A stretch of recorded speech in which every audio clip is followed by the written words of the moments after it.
All right, Oscar, so the full swing here, really, buddy, I'm quite pleased with it. Setup looks good. You're aligned real square, just like I saw yesterday. You were aligned real square during the practice tournament. And then here, the path of the club head looks beautiful right through there. There's just a little hint here that, again, you're almost swinging a little too easy. You know, you could go after it just a little more. Look at this, Oscar. You can go after it just a little more verve, have a little more verve there. But yesterday you would be flat-footed at times, and that's where the pull hooks came from yesterday. But on this one particular swing here, it's not because of that. You know, you could feel it. You could hit do some 6, 8, 10 balls, all right, where you actually try to hit a little bit of a hook, not with the plane, but just with the club face. And then you actually try to hit 6 or 8 or 10 straight in a batch and feel the difference in the timing of the release, and then try to remember the straight feel. Okay?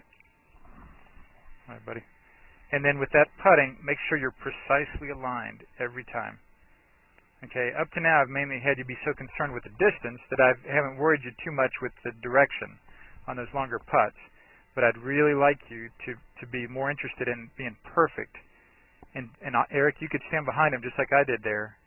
Okay, and now that he knows it, you could tell him you're not there yet, buddy. You got to look slow down the ground, make sure it's precisely where you want to start, and look back, give your full attention to the distance, and it's perfect distance.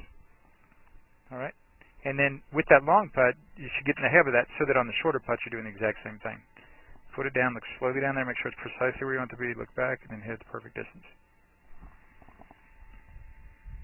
This is Joel Suggs. I sure enjoyed meeting you down at the Cincinnati Golf Show this weekend and showing you your swing on the 2D equipment that I have. And so I want to take about 2 or 3 minutes to just show you around Meadowlinks.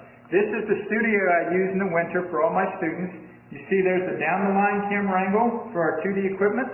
And then we have the face-on camera angle also. And then what we also have here is 3D equipment to where I can show you your swing from 6 different camera angles with this 3D equipment. And we can get your swing from down to the 1/120th of a second in terms of exactly what your hips, shoulders, and hands are doing in the swing. And then also, I have the most realistic hitting curve I've ever seen from puttersedge.com. So when you hit your full shots, it feels as realistic as possible. And then I have 3 different green speeds for you to practice your putting. 9.5 on the step meter, 10.5 on the step meter, and 12.5 on the step meter. That's benefited my students tremendously. And then also I have a lot of learning aids like this Smart Stick. You can see the rest of those learning aids over here in my bag that we can work on to help you learn the certain fields in your golf swing that you and I both want. And then also I help my students a lot with their equipment through the winter. This is a frequency analyzer where we twang your club and it gives us a reading here. And then also we plot your whole set, each club on these lines to see if the set is really matched or not. Quite often they aren't, and it helps my students tremendously when they find out what clubs are the offending clubs. Then if we get tired of being indoors and want to go outdoors and hit some, we can do that. It's my daughter, Ellie. Good to see you. I haven't seen her in weeks. No wonder you've been gone, Ellie. You've been out here playing in the snow all this time. But this is our natural turf area. This is closed until April, as you can see. But it's a fantastic area where we can step outside and hit some balls and get some real ball flight.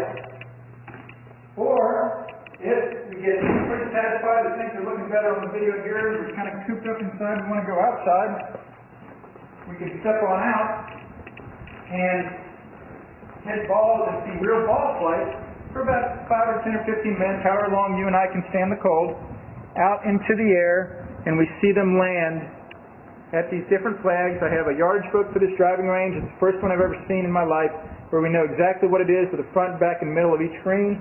And again, the covered area here is heated, so we stay out there for about 5, 10, 15 minutes, like I said.